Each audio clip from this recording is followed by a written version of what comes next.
is up, everybody? So I got a question this week about ketosis or the ketogenic diet and constipation. This is something a lot of people actually face when they lower their carbohydrate intake, and it happens for a number of different reasons. The biggest of which is that, and this might actually not be why you think that the constipation is happening, but it's because a lot of people get really dehydrated when they're on the ketogenic diet.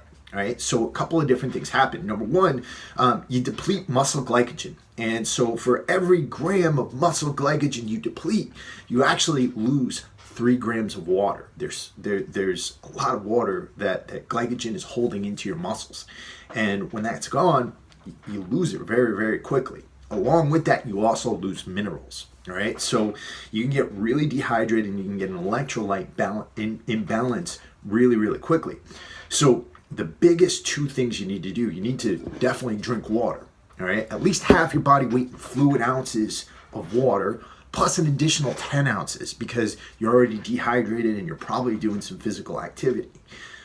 So make sure you're drinking that much water, but also that's only half the story of hydration. You also want to make sure that you're consuming enough salt, right? But not just that iodized salt, right?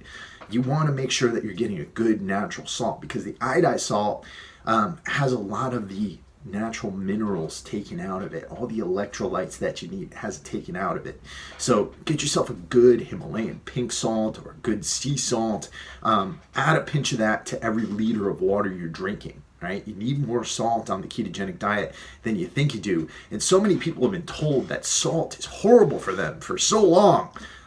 Things that are really untrue about salt. Most people actually don't consume enough salt or enough minerals from salt, and they're chronically dehydrated. So make sure you're getting a pinch of salt in every liter of water you're drinking. In addition to that, some other things you can do. Number one, don't shy on eating the vegetables. Now, I know, we're hearing from so many people, vegetables are bad for you. It's something I never thought I would hear in my life. People who are advocating the carnivore diet are saying that vegetables are bad for you. They're causing irritation in your intestinal tract. You can't digest them properly.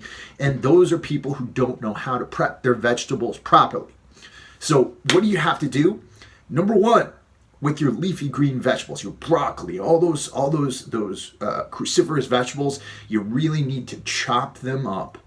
Right? Chop them up, break them up into small pieces. After you chop them up, let them sit there for 10 minutes. Now, why is that?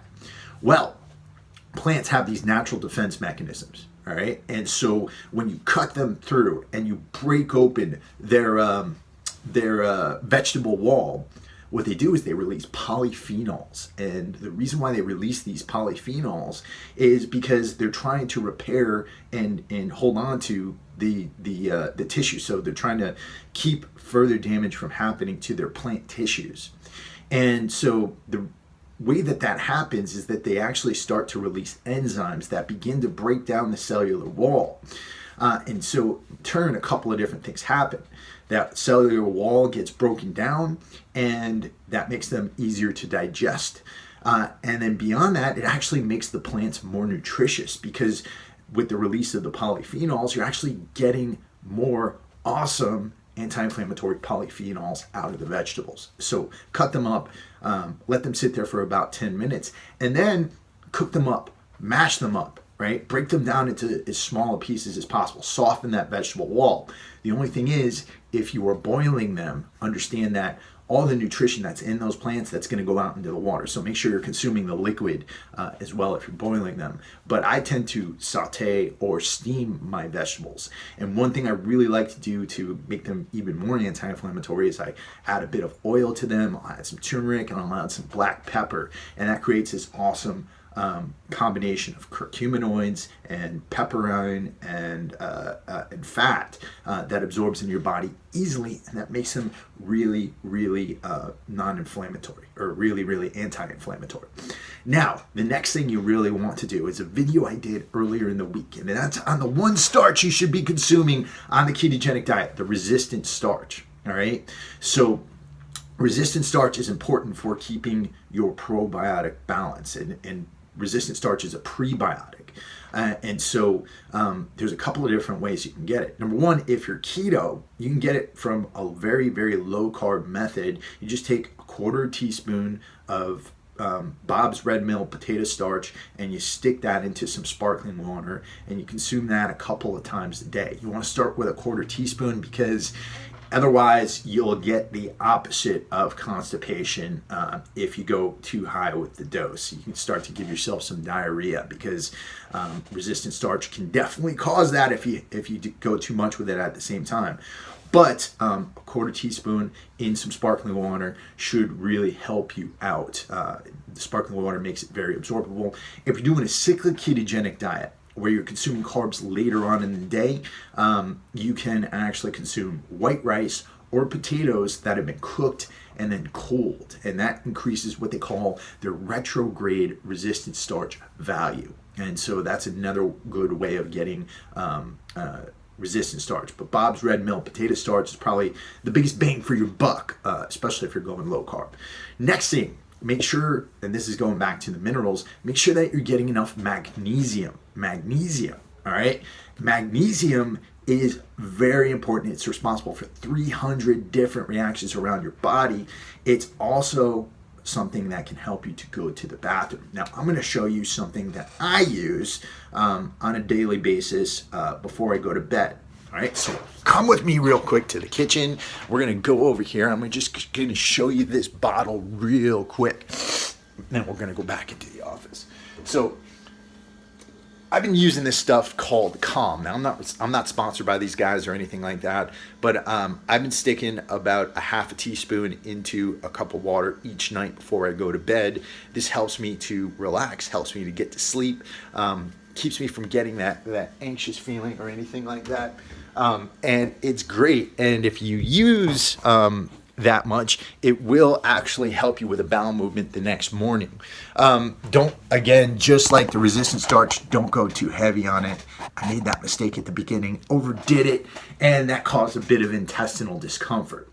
Now, that might not be enough for your daily allowance of magnesium. And one thing that you could also do is include about 100 milligrams of magnesium with each meal, a magnesium 100 milligram tab with each meal you're having, or having maybe a couple with one meal or a couple with another meal. But you want to get about 400 to 500 grams of magnesium total per day. All right, because magnesium is really easy to deplete on the ketogenic diet, just like other types of minerals. Now, if you're really having a lot of problems with intestinal motility, another thing you can do is take a tablespoon of coconut oil. Coconut oil can definitely help with your intestinal motility. It's also going to give you a good dose of MCTs, but medium chain triglycerides in general, if you consume enough of them, they will most certainly help you to go to the bathroom. And so one thing I will also do from time to time before I go to bed is I'll actually have a tablespoon of coconut oil before sleep. And then finally, and this is not something I recommend for its diuretic value, but what always works for me is a good, awesome cup of black coffee. Always makes me want to go in the morning. And it's so tasty. It's so tasty. So those are my recommendations for you if you are having issues with constipation on the ketogenic diet. Another thing to understand as well is that you are definitely going to want to do all the things necessary to heal, protect, and populate your gut with probiotic bacteria. I've done numerous videos on that before. And so definitely do everything you can to really protect your gut, heal your gut, and optimize your digestion, including, drinking things like bone broth, including good sources of probiotic bacteria in your diet, like fermented foods, and again, using prebiotics to attract healthy bacteria to your gut so they can take up more real estate up in there.